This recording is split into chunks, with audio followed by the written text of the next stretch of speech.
ভাই আমি জেলখানে 3 মাস পাগল ছিলাম। জেলখানা ভাই অনেক কষ্টে, সেই তরকারিটা রান্না হয় ভাই সেই তরকারিটা খাওয়া যায় না, যে ডালটা রান্না হয় সে ডালটা খাওয়া যায় না, যে ভাতটা দেয় সে ভাতটাও খাওয়া যায় না। এত বড় বড় বাইপুক পাওয়া যায়। পুরুষের অঙ্গ কাটটা দিছি, তারা তো বলবে ভয় পাই ওই জায়গায় হাত দিব আমারা দেখলি, তারপরে আমার তো দেখে তো ভয়ও পায় না, হাতও দেয় নাই। আমি সারাক্ষণ ওই চাদর সিলাইছি, নামাজ পড়ছি, রোজা করছি জেলখানায়।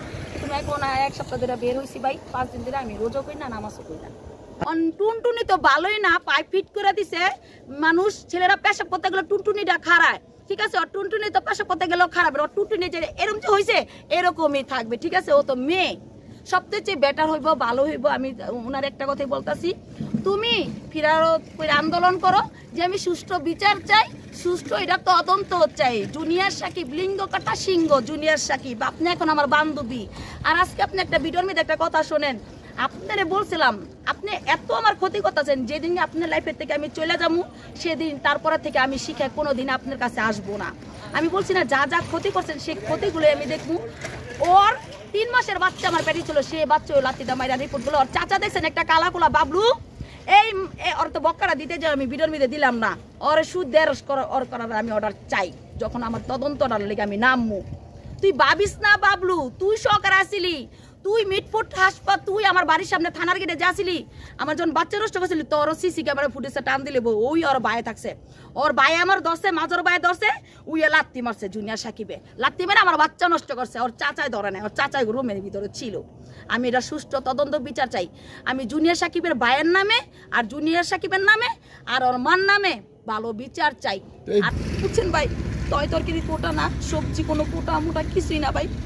কিন্তু ভাই ওই যে বললাম না ভাই, আমি কি বলবো, আমার বাসা হারায় ফেলাইছি ভাই। আমি 9টা মাস অনেক কান্না করছি ভাই, অনেক কান্না করছি ভাই। জেল অনেক কষ্টের একটা জিনিস ভাই, যে জেল কাছে সে জানে জেল কি জিনিস। থালাবাটি কম্বল এগুলি আমার ছিল সম্বল ভাই, থালাবাটি কম্বল এগুলি আমার সম্বল ছিল জেলখানায়। আর তখনই ভাবছি যে কেউ আমার পৃথিবীতে আপন নেই। জেলখানায় 3 মাসের মতন পাগল ছিলাম, মানে জেলখানায় পুরো উৎপাত করতাম। তখন ডিপটি স্যার সবাই বলছে যে শিখায় যদি কেউ কিছু বলে, কেউ ওর কথায় উত্তেজিত হইবা না, কেউ কিছু হইব না, হাত মুখ পোষায় কাইটা কুইটা খাড়া থাকতাম ভাই, নিজের মাথা মোতা ডুয়ে মুয়ে খাড়া থাকতাম। যখন মানুষে একটা কথা বলতো, ঠিক আছে, যে শিখাপু তো ভালো হয়ে গেছে, তোমার নামে মিথ্যা মিথ্যা কথা বলতেছে, তোমার মেয়েরে বলতেছে ডিএনএ টেস্ট করে এটা সেটা, যখন মেয়ে নিয়েও মিথ্যা কথা বলতো, যখন এটা শুনতাম তখন ভাই আমি আরো মানে অসুস্থ হয়ে যেতাম ভাই, অনেক কষ্টের মাধ্যমে ছিলাম, সেটা ভাষায় বুঝাইতে পারবো না ভাই।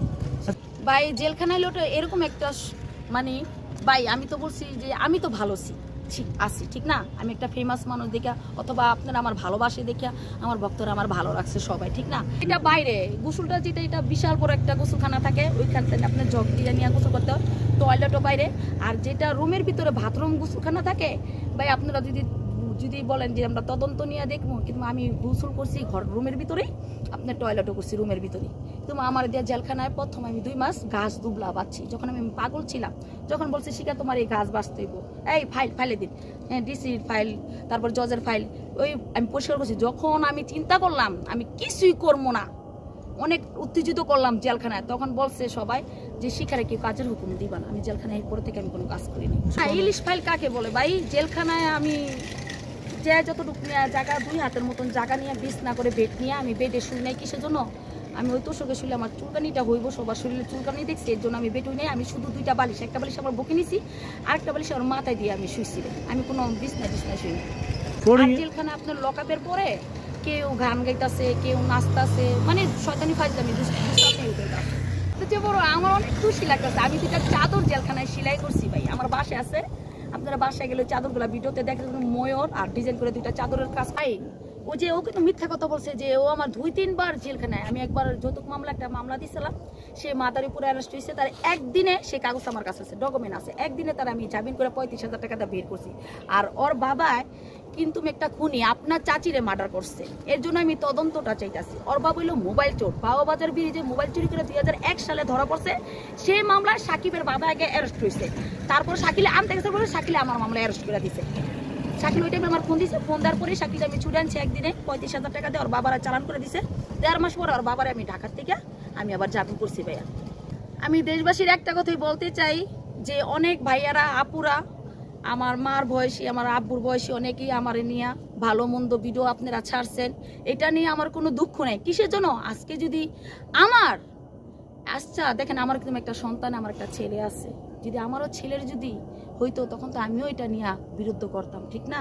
কিন্তু ওর মার 3টা ছেলে, আমার কিন্তু একটা ছেলে। আমি শুধু জুনিয়র সাকিবের লিঙ্গ যদি কাইটা থাকি, আমার দোনো সন্তানও পৃথিবীতে জানি না থাকে, আমিও জানি না থাকি। ওনার মার বুকটা আমি যদি শুধু খালি করে থাকি, যদি নাতির চেহারা আমি যদি আমার মায়ের ইনজাম দেওয়া যদি আমি এটা নষ্ট করে থাকি ভাই, সে এটা সত্যিই সে একটা উপরেদা সেক্স, সে একটা সত্যিই দর্শনকারী। সে আপনারা বোঝেন না কেন? ইকরামের না বিয়ে করলো, ইকরামের তালাক দিছে জেলখানে, ইকরার মায় ওরা জেলে দিছে, আমি ওরা 3 মাস পরে ছুটে আনছি, আনার পরে ও আমার লেজা কাগজের অফিসে কান্দি পরে তালাক দিছে, এই কাগজ আমার বাসায় আছে। আপনারা যারা নিউজে যাই নিতে যাবেন, নিজে আমি ওই তালাকটা আমার কাগজ আম। ও কি করলো?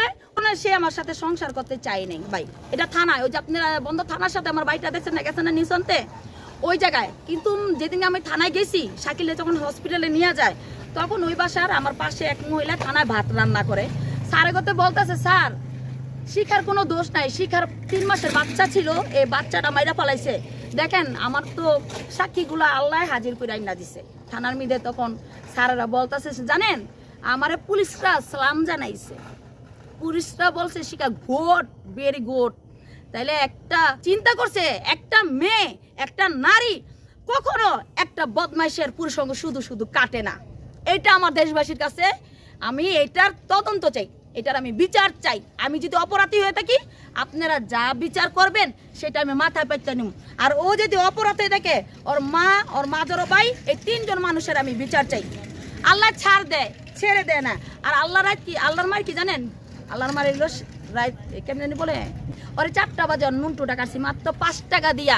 আমি কিন্তু যদি এটা বিচার না পাই, তাইলে আমি কিন্তু নিউজে বলে দেবো, যারা খুনি, যারা নিজের ওয়াইফের বাচ্চা মাইরা ফেলায়, আমার কাছে কিন্তু সব ডকুমেন্ট আছে, ঠিক আছে? এটার যদি আমি ন্যায্য বিচার যদি না পাই, এটা যা করতে হয় সেটা আমি করব। অবশ্যই যে জায়গায় যেতে হয় সেটা আমি যাব।